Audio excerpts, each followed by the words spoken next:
the birth of Jesus Christ, there lived a young woman named Mary in a small town of Nazareth in Galilee. She was engaged to be married to Joseph, a young carpenter who was a descendant of King David. One day, God sent his angel, Gabriel, to give Mary an important message. "Rejoice, Mary," said Gabriel. "You are the most blessed of all women. God has chosen you to be the mother of his son. He will be called the Son of God." "How is it possible? I am not married as yet," exclaimed Mary. Gabriel told Mary that nothing was impossible for God. As Mary believed in God, she bowed her head humbly and accepted what the angel had told her. Soon, Joseph learned about Mary's pregnancy. He decided to call off the marriage, but an angel appeared to him in a dream and said, "Joseph, do not hesitate to marry Mary, as the baby was conceived by the Holy Spirit. She will have a son who is going to save the world's people from their sins. You shall call him Jesus." When Joseph woke up, he married Mary. At that time, Roman Emperor Caesar Augustus had ordered everyone to return to his hometown and register himself with the authorities. So, Joseph took pregnant Mary to his hometown, Bethlehem. The town of Bethlehem was crowded. Joseph and Mary found no place even to spend the night. A humble stable was all that was offered by an innkeeper to them. "There is plenty of clean straw to keep you warm," the innkeeper said. Joseph made a bed of straw for Mary. That night, Mary had her baby. She wrapped him in strips of cloth and laid him in a manger, where the hay for animals was kept. They named him Jesus, as ordained by God's angel. That very night, shepherds on a hillside near Bethlehem were watching their sheep. Suddenly, the sky got filled up with a dazzling light. An angel appeared and said, "I have good news for you. Today, in David's town, a Savior is born. He is Christ, the Lord. You will find him lying in a manger." The shepherds hurried down to the town of Bethlehem and found the stable where the newborn Jesus lay in a manger. They were amazed and told everyone what they had seen and heard. Then they returned to their sheep, spreading the news and singing praises to the Lord. 3 wise men from the east had seen a new star.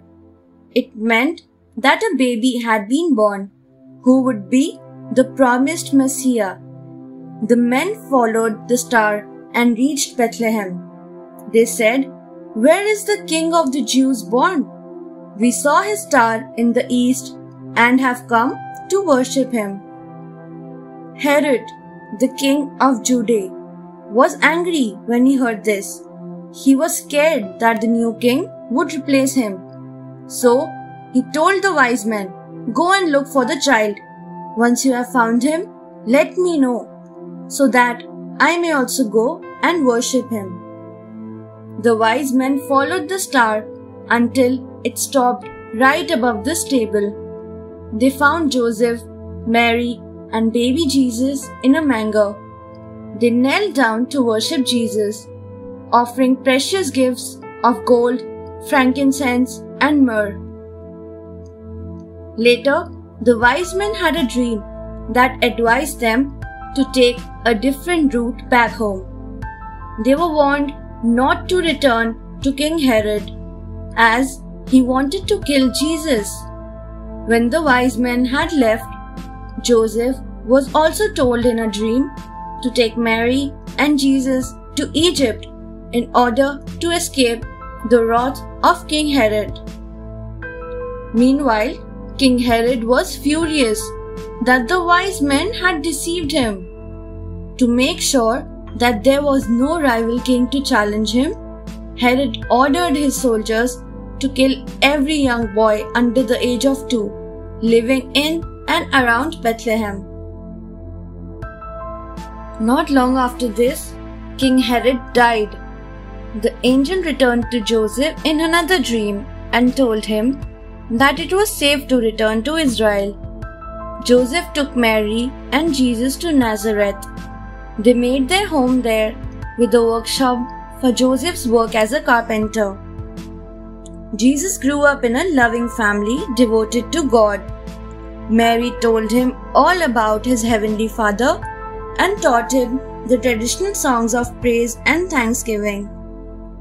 Joseph taught Jesus all about making things with wood, so that he too might earn his living as a carpenter when he grew up. The temptation of Jesus.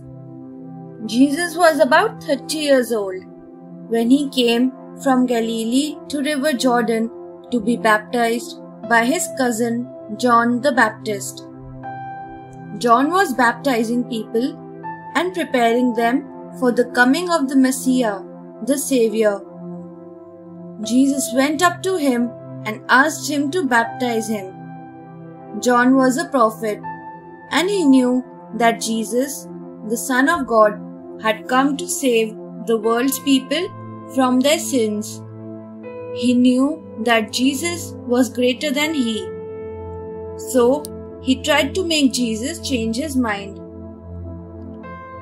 "I ought to be baptized by you," John said, "and yet you have come to me." Jesus answered, "Let it be so for now.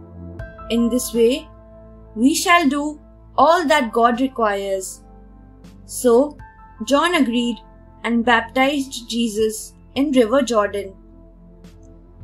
As soon as Jesus was baptized, the most beautiful thing happened. The heavens opened and the Holy Spirit came down and sat on his shoulder in the form of a dove. Suddenly, a voice from the heavens said, "This is my own dear Son. I am pleased with him." Right after his baptism, the Holy Spirit led Jesus to a desert to be tempted by the devil. Jesus knew that it was an important task to be carried out for his heavenly Father. So, for 40 days and nights at a stretch, he prayed to the Lord for strength and guidance. After fasting for 40 days and nights, Jesus was hungry. At that moment, Satan came there to tempt him. Long ago, he had tempted Adam and Eve to disobey God in the Garden of Eden. Now, it was God's Son, Jesus' turn to be tested. But each time Satan tried to tempt Jesus, he never gave in. Instead, he answered by quoting the scripture. First, Satan challenged Jesus to change the stones into loaves of bread if he was truly the Son of God. He knew Jesus was hungry and that God's Son could turn stones to bread.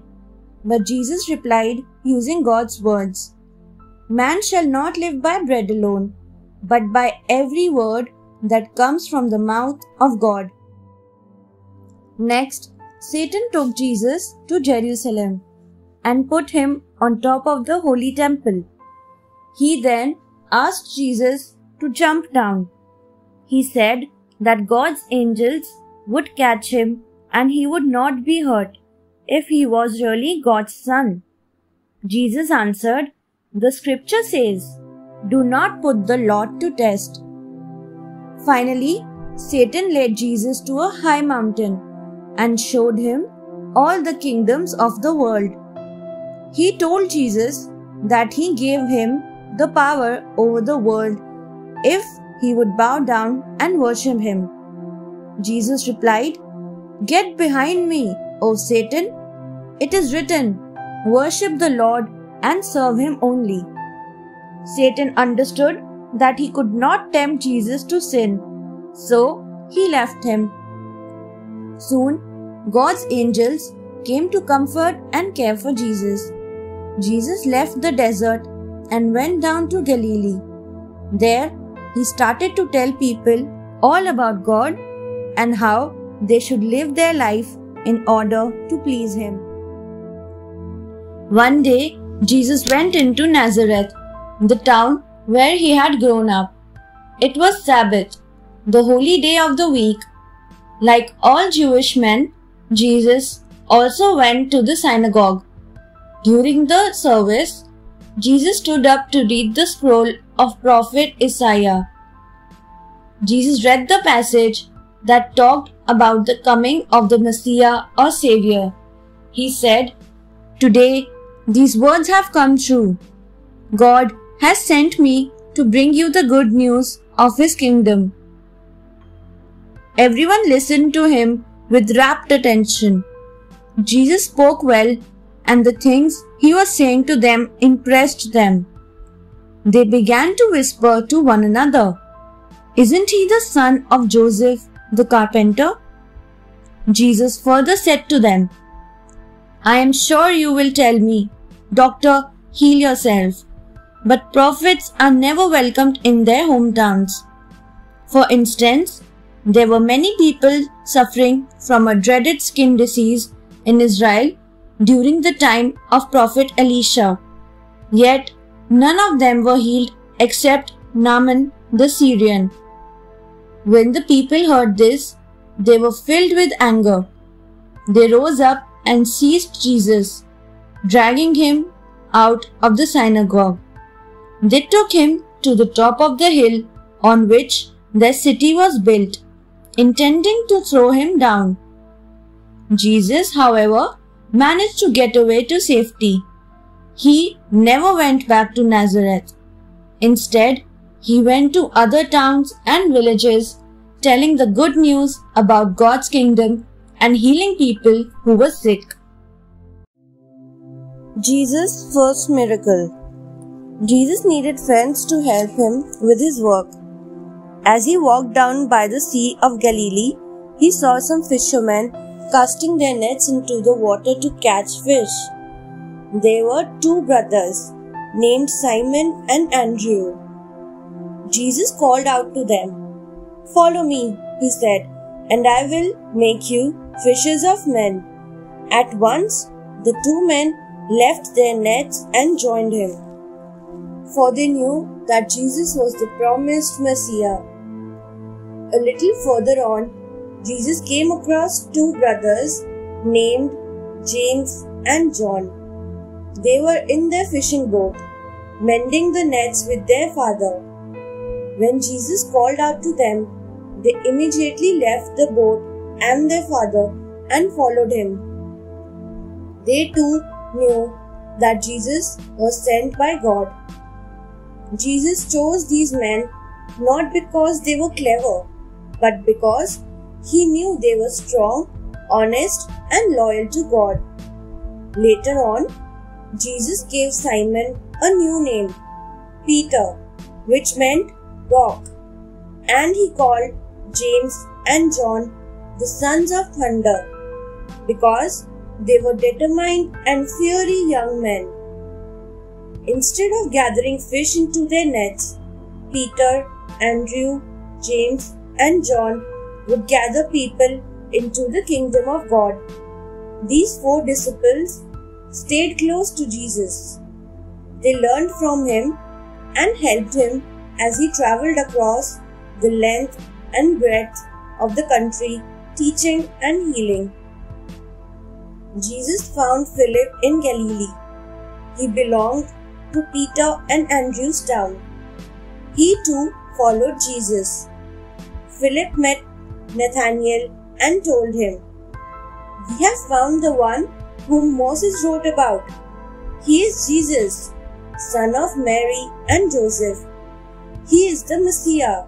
Nathanael too joined Philip and other disciples of Jesus. Each and every house in the time of Jesus had usually just one big room with a small window high up in the wall. The house would be so dark that an oil lamp had to be kept burning all night and most of the day as well. Jesus said to his followers, "When you light a lamp, you don't put it under the bed, do you? Of course not. You put it on a table where it can light up the whole house. You must be like a lamp. Let your light shine out for everyone, so that he may see the love and goodness of God shining in everything you do. Be a good example for them. They will soon realize that your light comes from God and will thank and praise Him." Jesus taught His followers all about the kingdom of God. He told them that He was the perfect example of love and obedience to His Heavenly Father. He said, "I am the light of the world. Whoever follows me shall not be walking in the dark. He shall have the light of life." Once there was a wedding in the town of Cana in Galilee. Mary and Jesus were invited, and so were His disciples. The Jewish people are very traditional. They have lavish weddings with sumptuous food and good wine. The wedding at Cana was also a merry feast, but unfortunately, the Jewish people ran out of wine. If the wine got over, there would be nothing for the guests to drink. This would cause much embarrassment to the bridegroom and his family. Mary saw their plight and was worried. She turned to Jesus and said, "They have no more wine." She wanted Him to help the bridegroom's family. But Jesus replied, "You must not tell me what to do. My time has not yet come."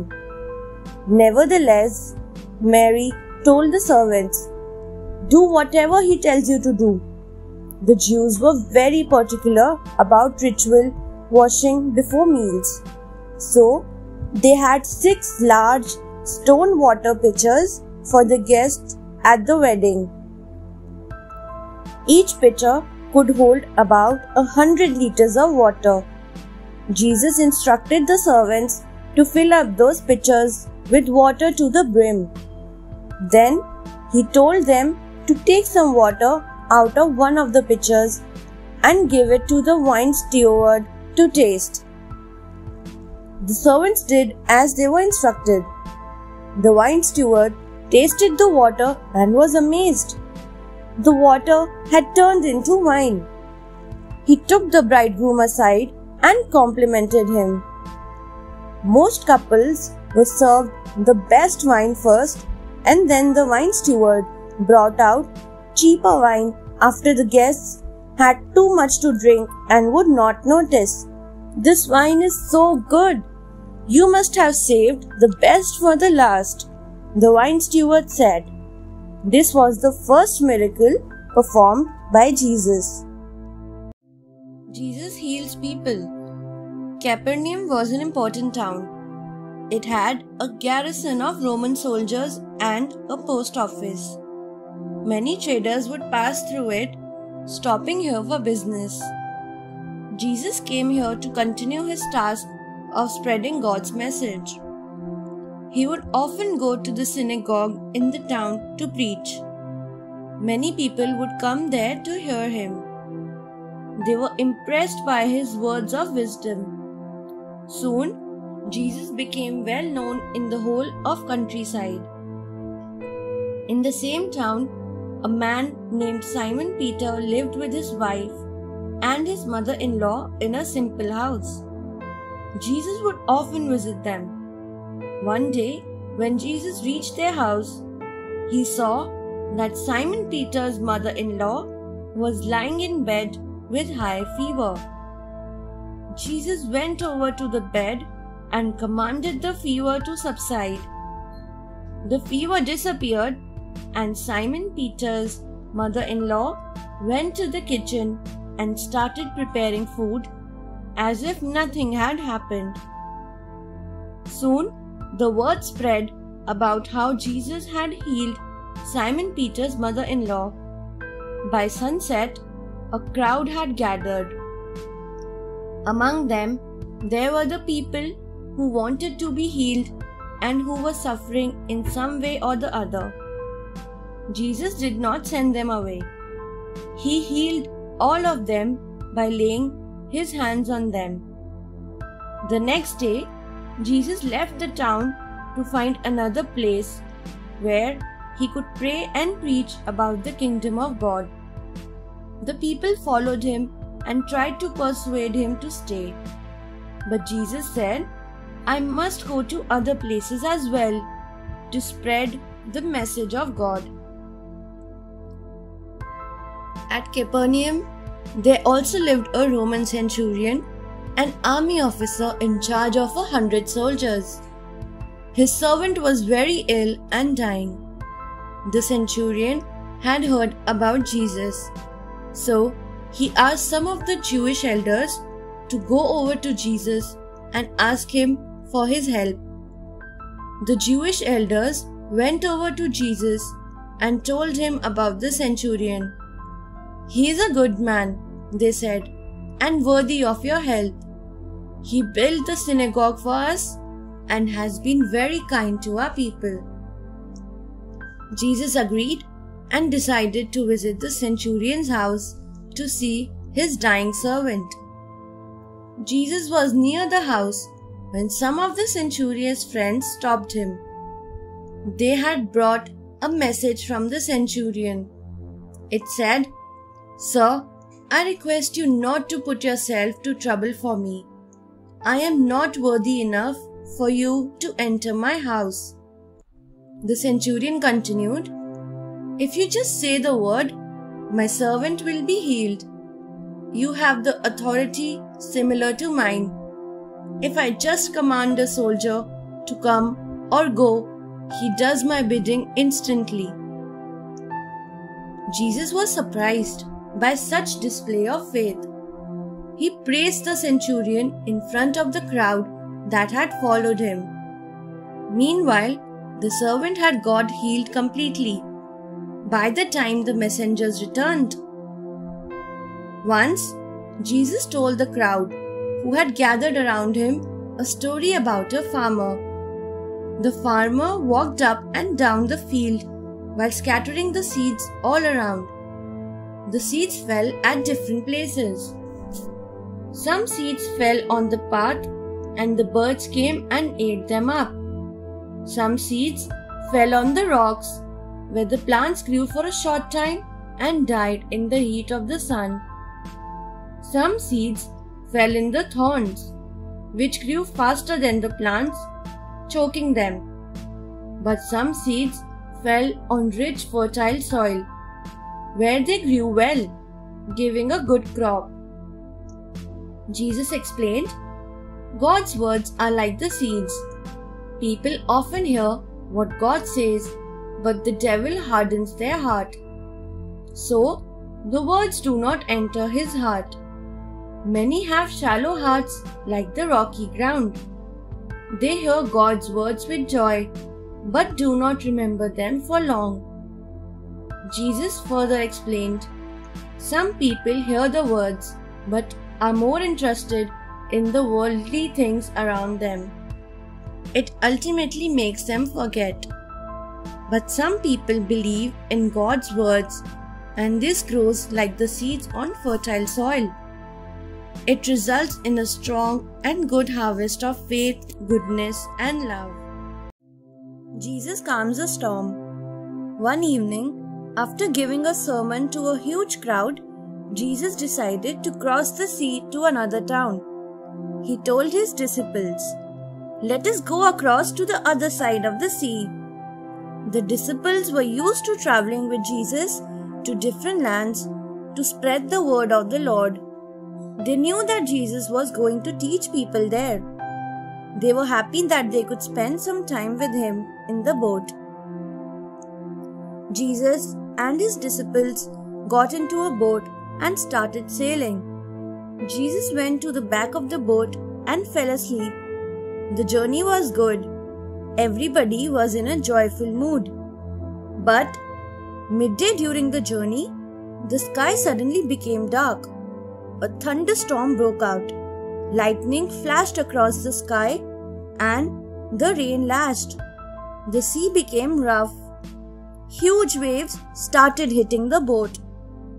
The frightful storm turned the Sea of Galilee into a fury.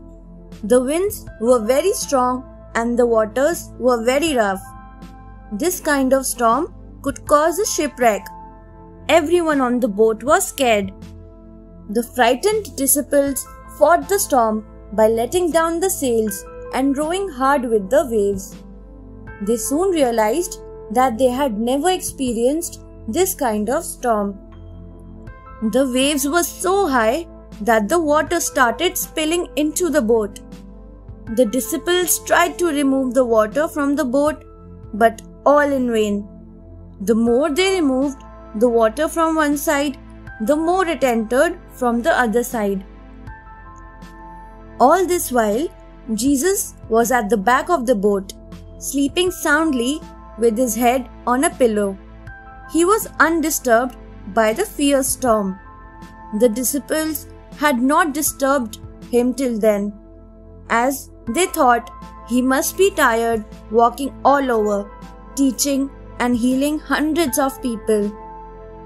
Finally, when the boat started filling up with water and was nearly sinking, the disciples began to panic. They feared for their lives. They woke Jesus up and pleaded with him, "Master, please wake up. We are going to be drowned. Please save us." Jesus woke up. He looked around, calm as he always was.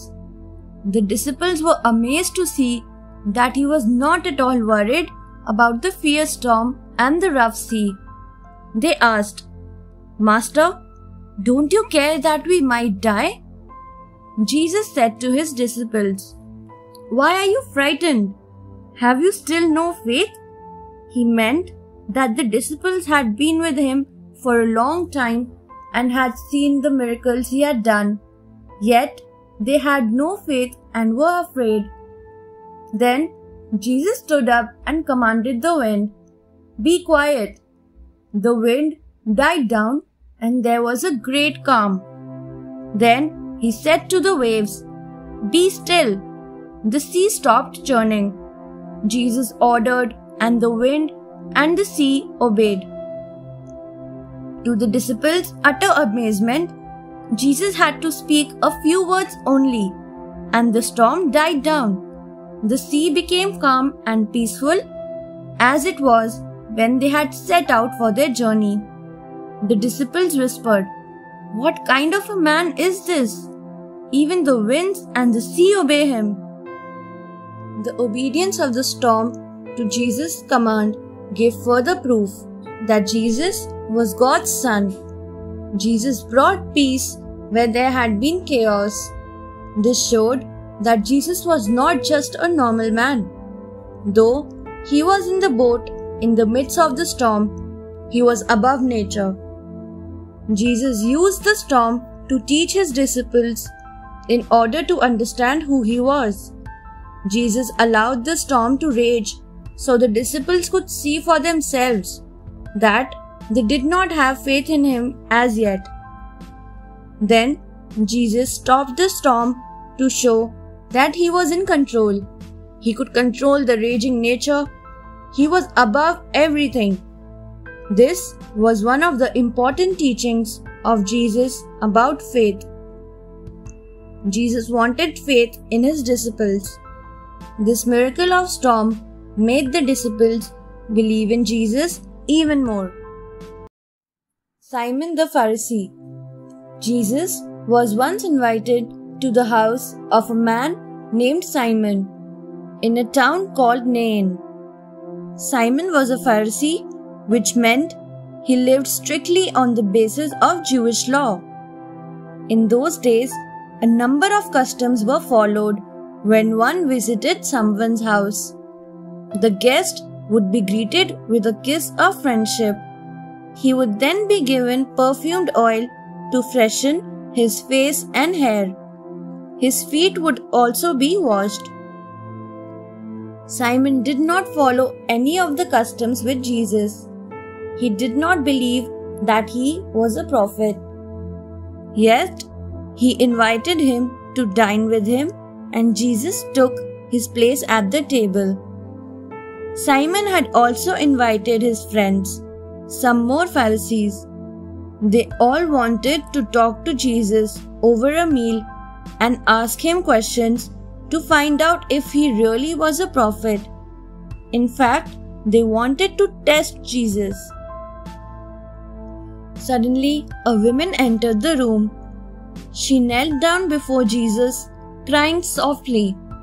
Her tears fell on his feet and she wiped them with her hair.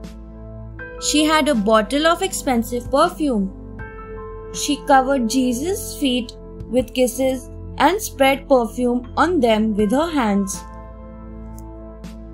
Everyone was surprised to see the woman doing all these rituals. The woman had a bad reputation in the town. Simon thought with displeasure, if Jesus is really a prophet, then he should know what kind of a woman is touching him. He should know that she is a sinner. Jesus could hear what Simon was thinking and said, Simon, I have something to say to you. Teacher, what is it? Simon asked. Jesus always taught through parables. So, this time too, he told Simon a story. Jesus told him, 2 people were in debt to a moneylender. One of them owed him 500 silver coins, and the other owed him 50 silver coins. Since neither of them could pay him back, the generous moneylender said that they didn't have to pay him anything. Which one of the debtors will like the moneylender more? Jesus always liked to get the answer from the very person whom he was teaching a lesson. So Simon answered, I suppose it would be the one who had owed more and didn't have to pay it back. You are right, Jesus said. Jesus then pointed towards the women and said to Simon, Have you noticed this woman? When I entered your house, you did not give me water to wash my feet, but she washed them with her tears and removed the dust from my feet with her hair. Jesus continued, You did not give me the kiss of friendship. On the other hand, this woman of many sins has not stopped kissing my feet since the time she has come here. She has anointed my feet with perfume, showing so much love, whereas you did not even anoint my head with oil. Jesus said to Simon, who was now feeling ashamed of himself. In the moneylender story, God was the moneylender, and the woman the big debtor, and Simon the small one. God forgave both the debtors. Jesus then turned to the women and said, Your sins are forgiven. Your faith has saved you. Go and live in peace. You must understand that all her sins are forgiven. That is why she has shown great love. Anyone who has been forgiven for only a little will show only a little love. Jesus explained to an astonished Simon. The Pharisees were watching everything in awe. Some of the guests started mumbling to one another, Who is this man? He has power to forgive sins. They wondered, but did not dare to question Jesus themselves. The people finally realized that since the sin was against Jesus, only he had the right and the power to forgive. They learned their lesson that it was important to forgive others if they wanted to be forgiven by the Lord. Jesus feeds thousands. One day, Jesus and his disciples crossed the Sea of Galilee in a boat to Bethsaida. After hearing about John the Baptist's death, Jesus wanted to be alone for some time in order to pray for the deceased soul. But people followed Jesus on foot from the towns. He knew that he performed great miracles. When Jesus came to a halt, a large crowd greeted him on the shore. Jesus welcomed everyone and led them to a deserted place on the side of a hill. Jesus spoke to the people about the kingdom of God. He also healed those who needed healing. But more and more people kept coming. It was late in the afternoon and was past lunchtime. There was no food available as it was a lonely place. The disciples told Jesus, "This is a deserted place and it is getting very late. There are more than 5,000 people here. Please send them away. They could get something to eat and find some place to stay in the nearby villages." Jesus said, "They need not go away. You will give them something to eat." He turned to his disciple Philip. "We must feed these people." Unaware that it was a test, Philip exclaimed, "It is impossible. So much food will cost us a fortune." Another disciple, Andrew, suggested, "We could buy the basket that boy is carrying. It has some loaves of bread and fish, though it may not be enough." Pleased, Jesus ordered Andrew to get the basket. The basket had 5 loaves of bread and 2 fishes. The little boy trusted Jesus. He didn't know why Jesus wanted his lunch basket or what he would do with it, but he gave it to him anyway. There were about 5,000 men, besides women and children. Jesus instructed the disciples to make the people sit in groups of 50 each. After the people were seated, Jesus took the 5 loaves of bread and the 2 fishes. He prayed over them. Then Jesus broke the loaves and the fish and gave them to the disciples to distribute to the people. Each person ate all he wanted. Yet the loaves and the fish were not used up. Jesus said to his disciples, "Gather up the leftovers so that nothing may be wasted." The disciples filled up baskets with the pieces of the loaves that were left over by the people. Amazingly, after everyone had eaten, there were still 12 baskets full of leftovers. That day, Jesus fed over 5,000 people with the little boy's lunch. Another time, Jesus fed over 4,000 people with 7 loaves and a few fish. The people had been with him for 3 days. They had followed him and listened to his teachings. Jesus told his disciples, "I have compassion for these people because they have been with me now for 3 days and have nothing to eat. I do not want to send them away hungry. They might faint on the way. Some of them have come from distant places." The worried disciples asked, "Where are we to get enough bread in this desert in order to feed so many people?" Jesus asked them, "How many loaves of bread do you have?" They said 7. Ordering the crowd to sit down on the ground, Jesus took the 7 loaves of bread and prayed over them. Then he broke them and gave them to the disciples. The disciples gave them to the crowd. The disciples had a few small fish too. Jesus blessed the fish and got them distributed as well. Everyone ate, and the leftovers filled 7 baskets this time. Those who had eaten were 4,000 men, besides women and children. When the people saw this miracle of feeding thousands, they wanted to make Jesus their king. They said, "Jesus is truly a prophet who has come into the world to help us." They knew Jesus was the Savior whose coming was promised in God's holy word. The Good Samaritan. One day, after feeding thousands of people and sending them away, Jesus wanted to pray alone.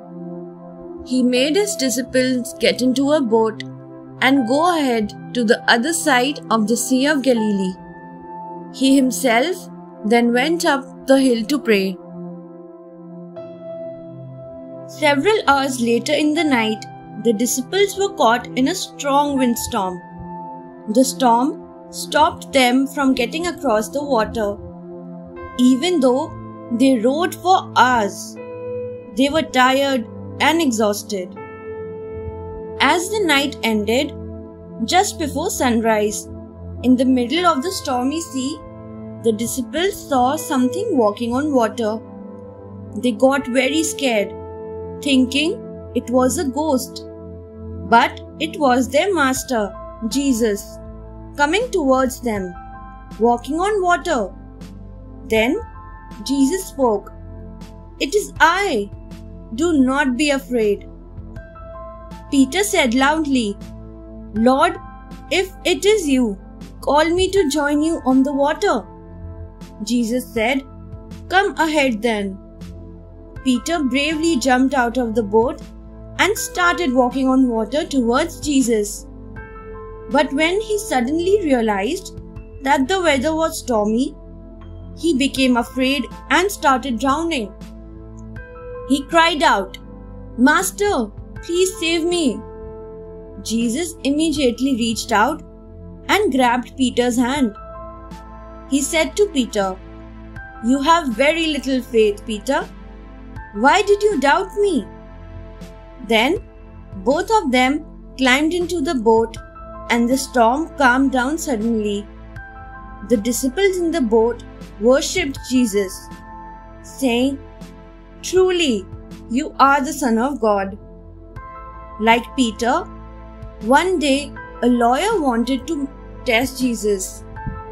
He asked, "Teacher, what must I do to get eternal life?" Jesus replied, "What is written in the law?" The lawyer answered, "Love the Lord your God with your heart and soul, and with all your strength and your mind, and love your neighbor as yourself." Jesus said, "You are correct. Do this and you will live forever." But the lawyer was not satisfied. He asked further, "And who is my neighbor?" Jesus told him the story of a Samaritan. One day, a man was traveling from Jerusalem to Jericho. Some robbers attacked him. They stole everything they could find, even the unfortunate man's clothes. After that, the robbers beat him badly and left. The man lay on the road, half dead. A little later, a priest was going down the same road. He saw the wounded man and quickly crossed over and went to the other side. He acted like he did not see anything. Then a Levite came down the road. He was a man who helped the priests at the temple. He too saw the wounded man on the road. He went a little closer to the man, but soon walked away on the other side, without helping him at all. A little later, a Samaritan came by where the wounded man lay. He took pity on him. In those days, the Jews did not like Samaritans. In fact, they did not treat Samaritans well at all. The man who was dying on the road was a Jew. The Samaritan bandaged the wounds of the man. Then he put the wounded man on his donkey, covering him with his cloak, and took him to the nearby inn. He looked after the wounded man all night. The next day, the Samaritan gave some money to the innkeeper. He told the innkeeper, "Look after the man well, and when I return, I will pay you for any extra expense that you may have incurred." The Samaritan's actions were a true demonstration of love, because he had no relationship with the wounded man.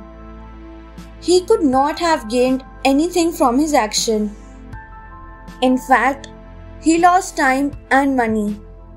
The Samaritan was selfless. Jesus now asked a question to test the lawyer who knew so much about the law. He asked, "Which of these three do you think was a neighbor of the man who fell into the hands of the robbers?" The lawyer replied, "His neighbor was the man who showed kindness." Then Jesus advised, "Go and do the same. As a neighbor is anybody in need. Be a good Samaritan." The prodigal son. One day, the tax collectors and the sinners had all gathered around Jesus. The Jewish spiritual leaders, known as Pharisees, murmured, "This man welcomes sinners and eats with them." They thought that Jesus was wrong to be with people they considered as bad. Since Jesus knew what they were thinking, he decided to teach the spiritual leaders through stories. He said, "A man had 100 sheep and one strayed away. Would the man leave 99 sheep on the hill and go looking for one lost sheep, or would he let it stay lost?" Then Jesus answered his own question. The man would leave his 99 sheep and go looking for that one lost sheep. And when he finds it, he would joyfully carry it home on his shoulders. He would call his neighbors and friends to celebrate. He would tell them to rejoice with him as he had found his poor lost sheep. In the same way, there will be more rejoicing in heaven over one sinner who repents rather than 99 righteous people who do not need to repent. Jesus explained. He wanted the people to realize that each one was special and God was interested in each and every person. He did not want anyone to go the wrong way. Jesus then told them another story. In this story, there was a woman who had 10 silver coins. If she lost even one of the coins, she would light a lamp and sweep the whole house and carefully look for it. Then, when she found it, she would call all her friends and neighbors, have a feast, and celebrate. In the same way, there is great joy and celebration in heaven among the angels when even one sinner repents for his bad ways and turns to God. Jesus then decided to tell the people the parable of the prodigal son. Once, there was a rich man who had 2 sons. While the elder son stayed on with their father and worked hard in the fields, the younger son took his share of the money and left home. He went to a distant country and spent his money in careless living. Soon, the younger son's money was over, and there was famine in the country. He looked around for work. A man told him to take care of his pigs. So, The young man looked after the pigs and ate the pigs' food. One day, he said to himself, "The servants of my father have enough food to spare, while I am hungry. I must go back to my father and say to him, 'Father, I have sinned against you. I am not worthy to be called your son, so take me as your servant.'" With this thought in mind, the younger son went back to his father. His father saw him coming from a distance. He was very happy and ran to his son to embrace him. The son said, "I am not worthy to be called your son." He confessed that he had done wrong. But the father was not bothered. He arranged for a feast to celebrate the return of his son. The man told his servants to bring the best robes for his son, put a ring on his finger and sandals on his feet. A fatted calf was to be killed for the feast. Then the father said, "My son, who was lost, is now found." That evening, the elder son heard music as he neared the house. He asked one of the servants what was happening. The servant said, "Your brother has returned, and your father has killed the fatted calf to celebrate." The angry brother refused to go in. He said to his father, "I have worked faithfully for you all my life. I never disobeyed your orders. Yet you never gave me even a young goat to celebrate with my friends. But when this son of yours, who has wasted your money, comes home, you kill the fatted calf for him." The father replied, "My son, you are always with me, and everything I have is yours. But we have to celebrate and be glad, because this brother of yours was dead and is alive again. He was lost and is found again." The Last Supper. Jesus sent his 2 disciples, John and Peter, on the way to Jerusalem to prepare the Passover supper for him and all his disciples. The supper was to be held in a house in Jerusalem. Jesus had instructed John and Peter before they left, "As soon as you reach the city, you will see a man carrying a pitcher of water. You have to follow him to his house. On reaching the house, you must ask the owner about the room he has prepared for me for the Passover supper." Later, when all preparations were complete, Jesus and his disciples met in the house. After all had taken their seats, Jesus said, "This is the last meal that I am eating with you all present here." As was the tradition in those times, before the supper commenced, Jesus had stood up to wash the feet of all the guests. It was surprising for the disciples, as normally the servants did all this. Peter was horrified when he saw his master perform such a lowly task. When his turn came, he loudly exclaimed, "I cannot let you wash my feet. You will not understand right now. If you do not let me wash your feet, then you cannot truly belong to me," said Jesus. "I have understood, Master. Wash my feet. In fact, wash all of me," Peter said humbly.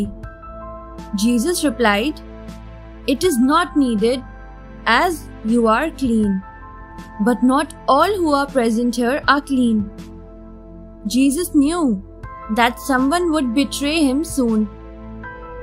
Jesus broke the bread, blessed it, and passed it around. While doing this, he said, that it was his body being given up for them. Then he raised his cup of wine, blessed it, and passed it around. He said that it was his blood, which would be shed for them.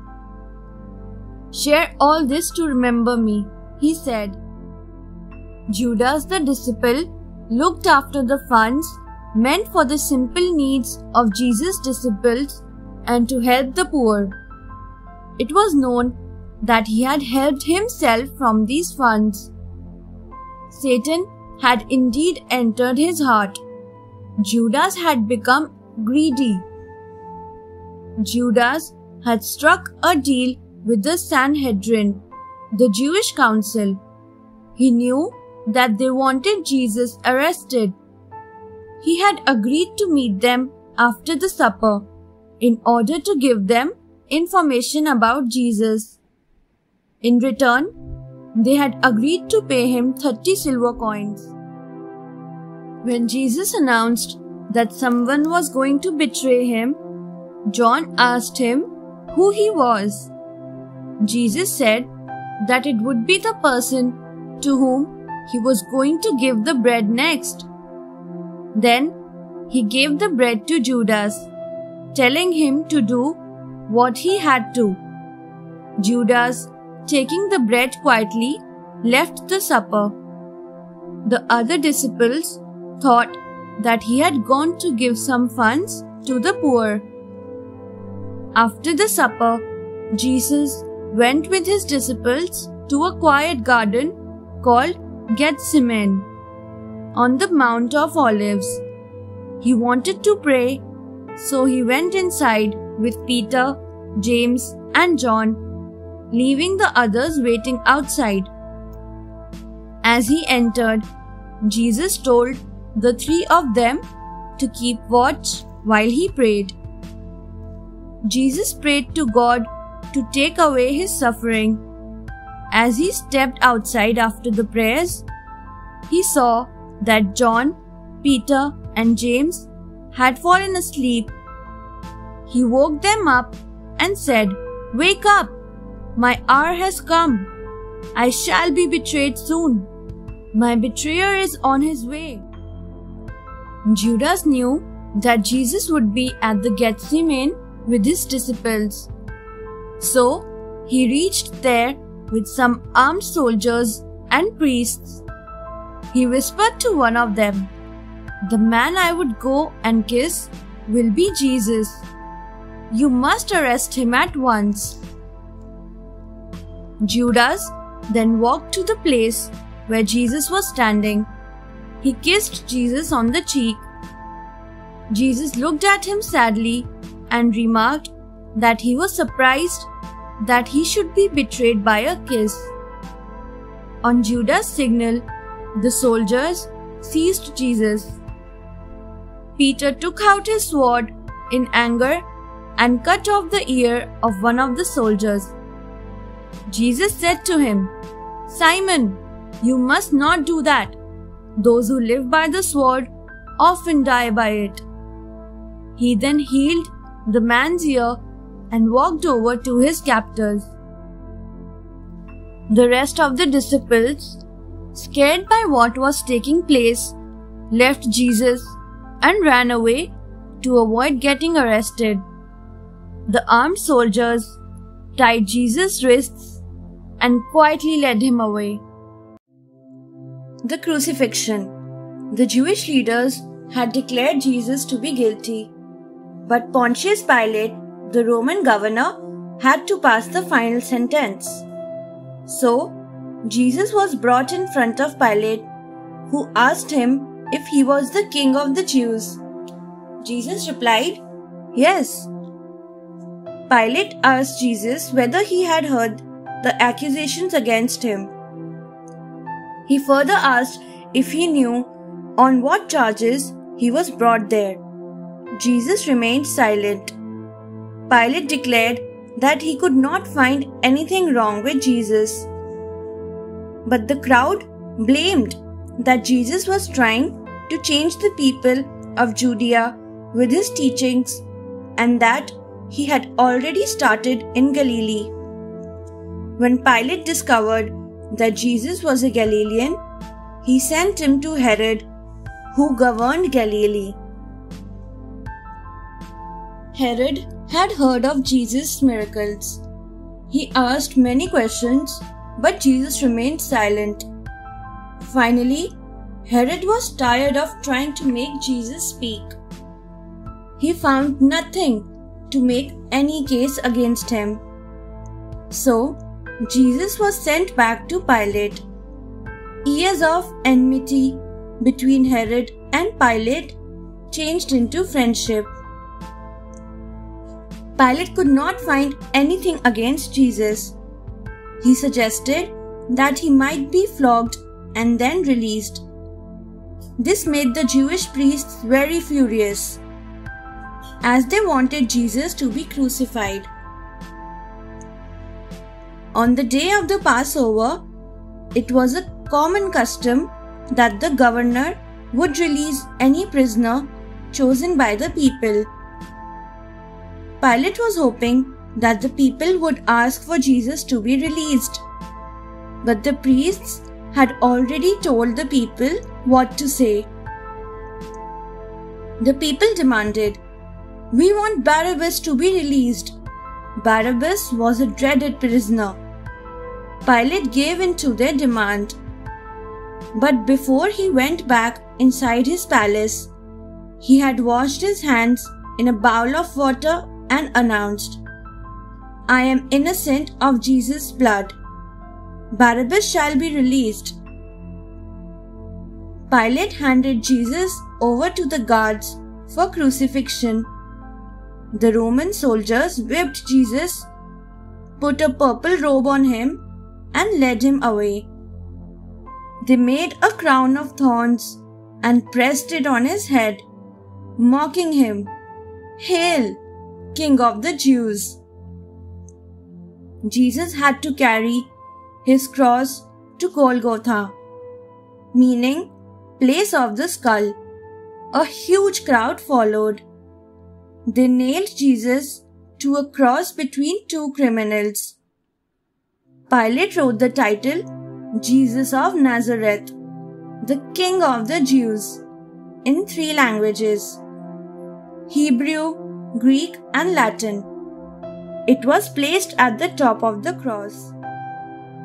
The people gathered to see Jesus for the last time had started weeping. Among them were Jesus' mother, Mary, and his closest disciple, John. Jesus looked at John and said, "John, Mary will now be your mother." He looked at Mary and said, "Mother, John will be your son from now onwards." Jesus was thirsty. The soldiers gave him some vinegar on a sponge.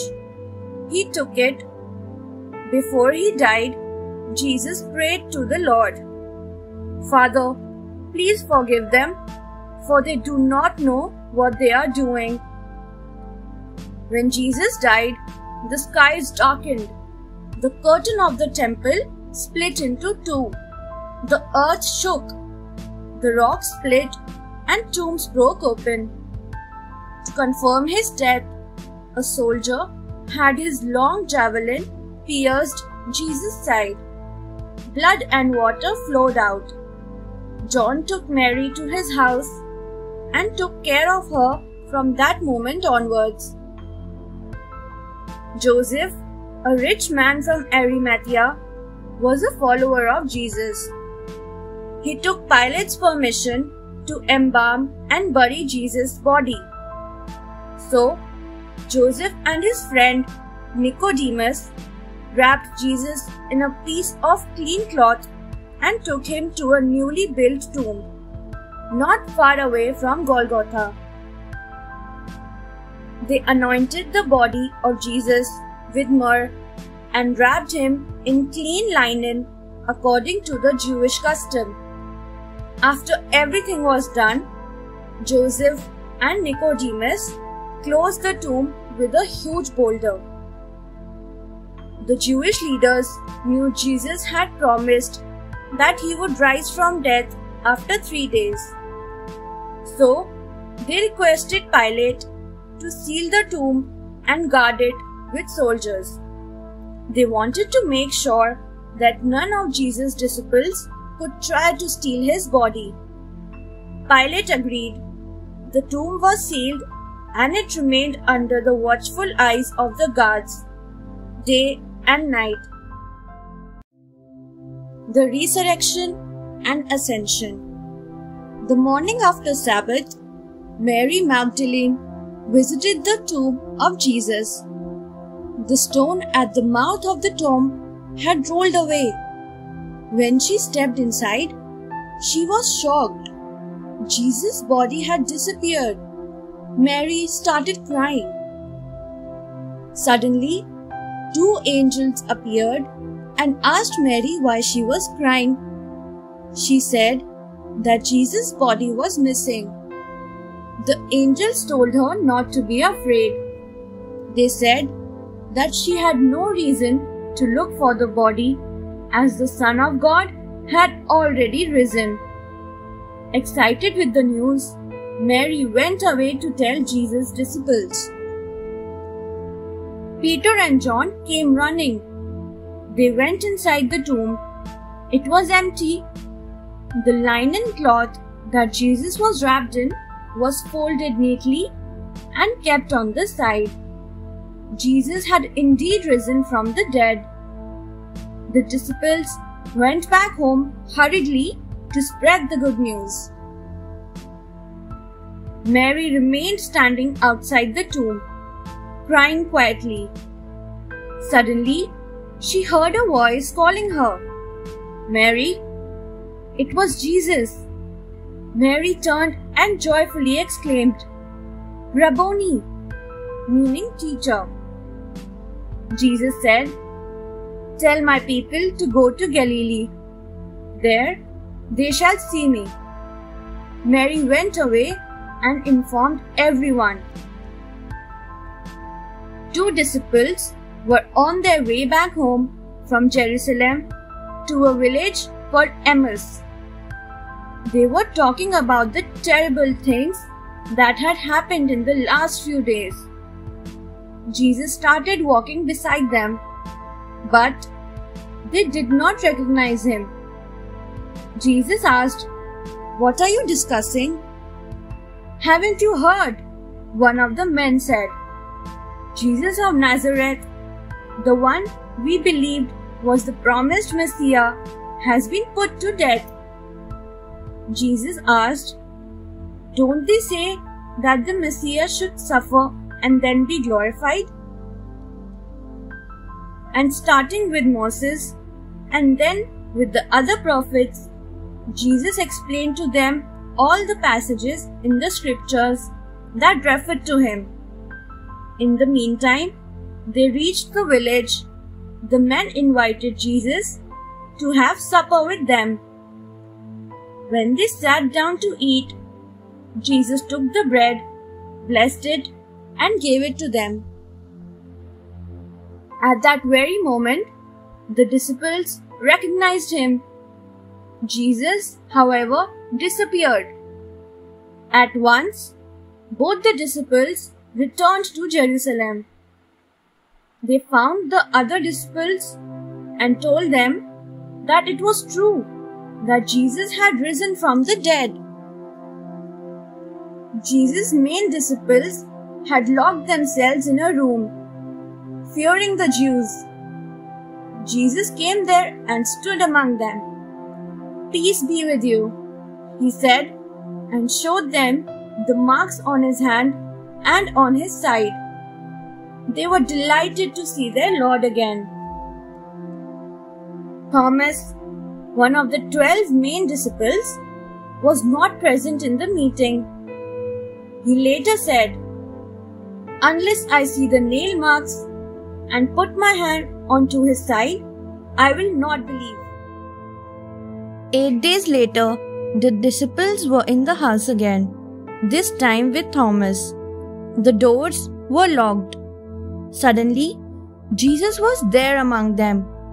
"Peace be with you," he said. Turning to Thomas, Jesus said, "See my hands, Thomas. Put your hand onto my side. Stop doubting and believe." Thomas fell to his knees in front of Jesus. He felt sorry for doubting his Lord. He cried, "My Lord and my God." Jesus said, "Thomas, because you have seen me, you have believed. Blessed are those who have not seen and yet they believe." Jesus appeared in front of his disciples for 40 days after he had risen from the dead. On the last day, he told them that the Holy Spirit would live within them. With his hands raised in blessing, Jesus was lifted up and a huge cloud took him out of sight.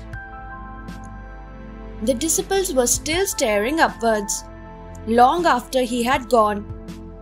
All of a sudden, 2 angels appeared. They told the disciples, "Jesus has been taken up into heaven. One day, he will return in the same way as you have seen him go." The disciples praised God and went back to Jerusalem with their hearts full of joy. Jesus had told Simon Peter that he wanted him to spread his gospel. Gospel means teaching of Jesus.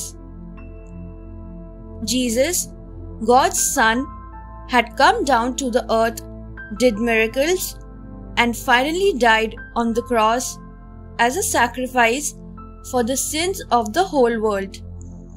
Anyone who believes in Jesus shall never perish, but shall live forever with him in heaven. Thanks for watching. Do like, share, subscribe to Sahil Book House.